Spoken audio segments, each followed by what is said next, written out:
Since he was born, the second son of the late Queen Elizabeth, brother of the king, has been known as Prince Andrew, but no longer. It's monumental what the king has done. He has acted almost with the determination of a medieval monarch. If you were told that one of the biggest problems inside Royal Lodge right now is not money, titles, or even the question of where Sarah Ferguson and the former Duke of York will live next, but instead piles of unopened Amazon boxes stacked throughout the house, it would be easy to assume the claim was exaggerated or intended as a joke. Yet according to people who have spoken publicly about conditions behind the scenes, this situation is being treated as a genuine and increasingly serious issue for staff. The accumulation is said to reflect not just clutter, but a broader sense of disorganization and neglect that has settled over the property. Royal Lodge, the sprawling 30-room mansion set deep within Windsor Great Park, is scheduled to be vacated in 2026. After years of ongoing tension with the king over maintenance costs, necessary repairs, and Prince Andrew's continued occupation of the residence, the message has now become unmistakably clear. The house is no longer intended to serve as his long-term base. Despite having been divorced from Andrew for decades, Sarah Ferguson is also expected to leave, marking the end of an unusually prolonged and complicated living arrangement that has long raised eyebrows within royal circles. His fall from grace is finally complete, stripped of everything, from his titles to his home. On paper, the plan to vacate Royal Lodge sounds straightforward. In reality, it is proving to be anything but simple. Royal author Andrew Loney recently revealed that staff at Royal Lodge are facing a staggering accumulation of belongings, including an overwhelming number of unopened Amazon boxes, so numerous that they reportedly do not know how to begin organizing them. That detail alone raises eyebrows, but when combined with reporting from the Mail, a far more troubling picture emerges. According to sources, rooms throughout the mansion are not merely cluttered, but overwhelmed, with some areas, especially smaller anterooms, stacked from floor to ceiling with documents, photographs, and other personal effects. The Mail went so far as to describe Andrew as a natural hoarder, someone who has filled entire rooms with possessions and has resisted accepting help in sorting through his private collections. This paints a portrait of a household where accumulation has become a serious and ongoing challenge, far beyond the ordinary mess of daily life. It's a much bigger, darker story than just who's going to live where. This is not just a casual or temporary mess, it is the result of decades of accumulation. The situation becomes even more remarkable when considering how the move out is being managed. According to the Mail, items from Royal Lodge are being removed at night, quietly loaded onto trucks, and transported to a storage facility in Windsor owned by the Crown Estate. This is happening under the cover of darkness, not during the day, highlighting the sensitivity, urgency, and perhaps embarrassment surrounding the process. If this were a routine relocation, such secrecy would not be necessary. But this is far from ordinary.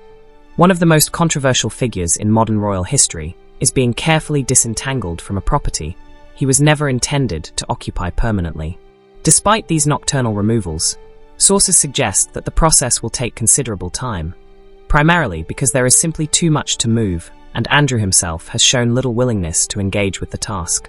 The combination of overwhelming clutter and his reluctance has made vacating Royal Lodge an unexpectedly complicated and delicate operation. As of now, the brother of the king no longer a prince.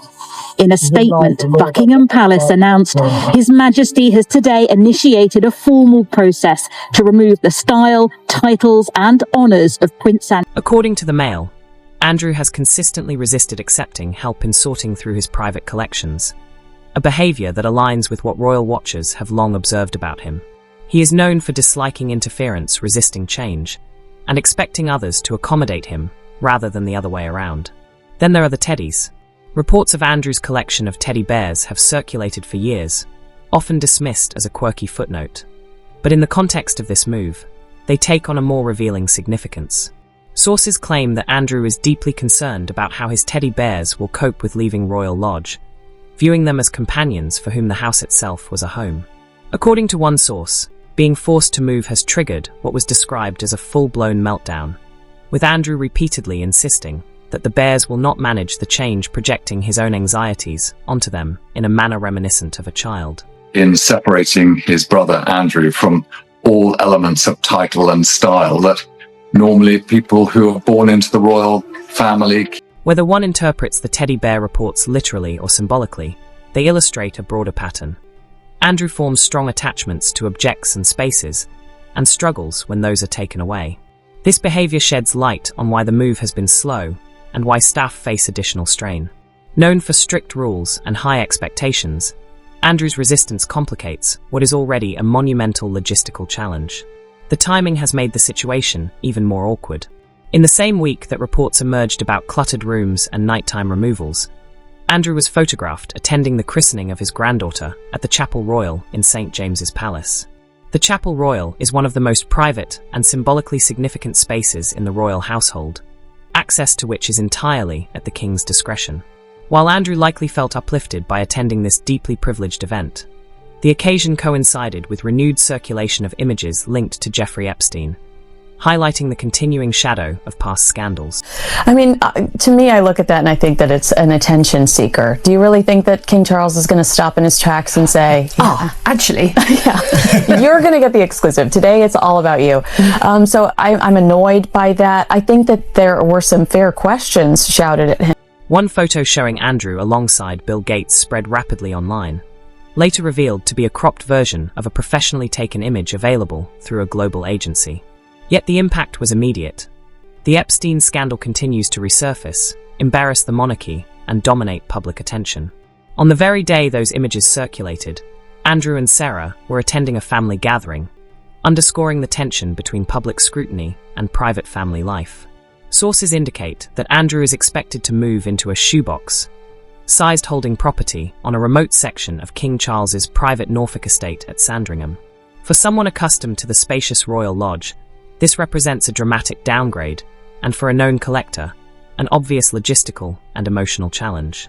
Andrew may eventually spend much of his time abroad, particularly in Bahrain, where he is reportedly promised the use of a lavish palace, suggesting that the Sandringham property may serve more as a symbolic base than a permanent home.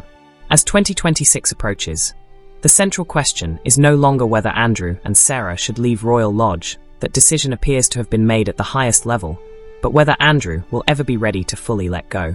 How long will he drag his feet? Will the clutter, delays, and emotional resistance keep him in the house longer than planned? These unfolding dynamics continue to fascinate both royal observers and the public alike.